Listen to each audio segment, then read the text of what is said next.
Good morning students. कल हमने भीमराव अंबेडकर के बारे में पढ़ा था। आज हम पंडित मदन मोहन मालवीय के बारे में अध्ययन करेंगे कि हमारे समाज के लिए, हमारे देश के विकास के लिए किस तरीके से उन्होंने कार्य किया। देखिए, जिनके बारे में जो पंडित मदन मोहन मालवीय थे उनके बारे में एनी बेसेंट ने बहुत ही भावपूर्ण शब्दों में कहा था कि मैं दावे के साथ कह सकती हूँ कि विभिन्न मतों के मध्य, यानी कि विभिन्न मतों, विभिन्न धर्मों, विभिन्न विचारों के मध्य केवल मालवीय जी ही, महाराज जी भारतीय एकता की मूर्ति बने खड़े हैं। अर्थात भारत को एकता के सूत्र में बांधने का उन्होंने कार्य किया है। वे थे पंडित मदन मोहन मालवीय। वे जन्मजात कवि थे, अर्थात उनका जो पेशा था वो कवि थे। वो उनका कवि नाम था मकरंद, और मदन मोहन मालवीय का जो उपनाम था, अर्थात जो कवि का नाम था उनका, वो मकरंद था।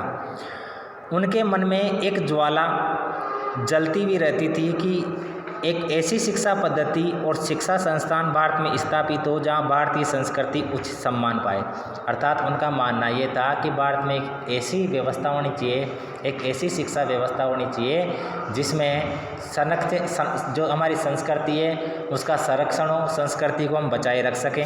इस उद्देश्य की पूर्ति के लिए उन्होंने एक संकल्प लिया, और उन्होंने संकल्प क्या लिया कि वाराणसी में एक विश्वविद्यालय स्थापित करेंगे। उन्होंने संकल्प ले लिया, उन्होंने एक दृढ़ निश्चय कर लिया कि वो वाराणसी में एक विश्वविद्यालय खोलेंगे। उन्होंने कांग्रेस के 21वें अधिवेशन में अपनी योजना बताई।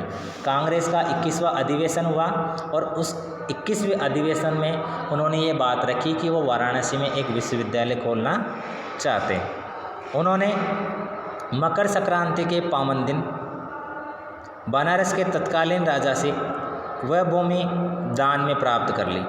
अर्थात जहाँ पर कॉलेज खोला जाएगा, जहाँ पर विश्वविद्यालय खोला जाएगा, उसके लिए उन्होंने भूमि दान में ले ली वहाँ के राजा से। जहाँ आज बनारस हिंदू विश्वविद्यालय है, अर्थात जहाँ पर बनारस हिंदू विश्वविद्यालय बनाया गया है, वहाँ पर वो जो भूमि थी वो उन्होंने दान में ले ली।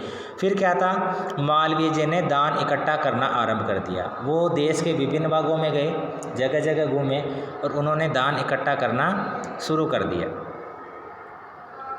वे जहाँ भी जाते अपनी राष्ट्रीय शिक्षा की योजना लोगों के सामने रखते।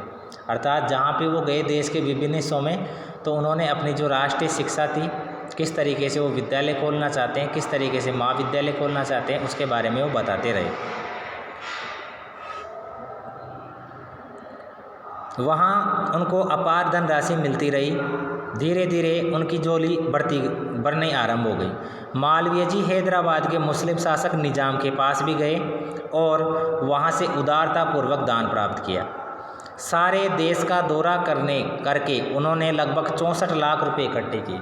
अर्थात उन्होंने बनारस जो विश्वविद्यालय उसको बनाने के लिए पूरे देश में भ्रमण किया उन्होंने, और 64 लाख रुपए एकत्रित कर लिए। कितने कर लिए? 64 लाख रुपए एकत्रित कर लिए।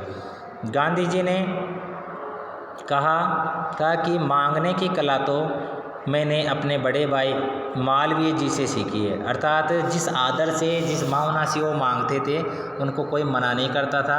तो इसी तरीके से गांधी जी ने कहा कि ये जो कला है ये मैंने कहाँ से सीखी है? वो अपने बड़े भाई मालवीय जी से सीखी है। वे उच्च कोटि के देशभक्त और संस्कृति में निष्ठा रखने वाले थे। अर्थात जो मालवीय जी थे उनको हम देशभक्त कह सकते हैं। देशभक्ति में वो आगे थे।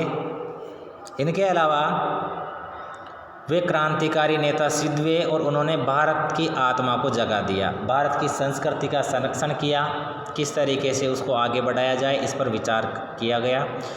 उनका विचार था कि जब तक शिक्षा में राष्ट्रीयता का समावेश नहीं होगा, हम गुलामी रहेंगे। यदि उनको राष्ट्र का शिक्षक कहा जाए तो अतिशयोक्ति नहीं होगी। अर्थात हम जो मालवीय जी है उनको राष्ट्र का शिक्षक कह सकते हैं, क्योंकि उन्होंने हमारी शिक्षा के लिए अथक प्रयास किया था। ठीक है, तो इस तरीके से हमने इस लेसन में सबसे पहले विक्रम साराभाई के बारे में अध्ययन किया। ठीक है, इसके बाद में हमने डॉक्टर होमी जहांगीर बाबा के बारे में पढ़ा, ठीक है। इसके बाद में हमने शिवाजी के बारे में पढ़ा था, जीजाबाई। उसके बाद में हमने पढ़ा भीमराव अंबेडकर के बारे में, और इसके बाद हमने आज पढ़ा है पंडित मदन मोहन मालवीय के बारे में, ठीक है।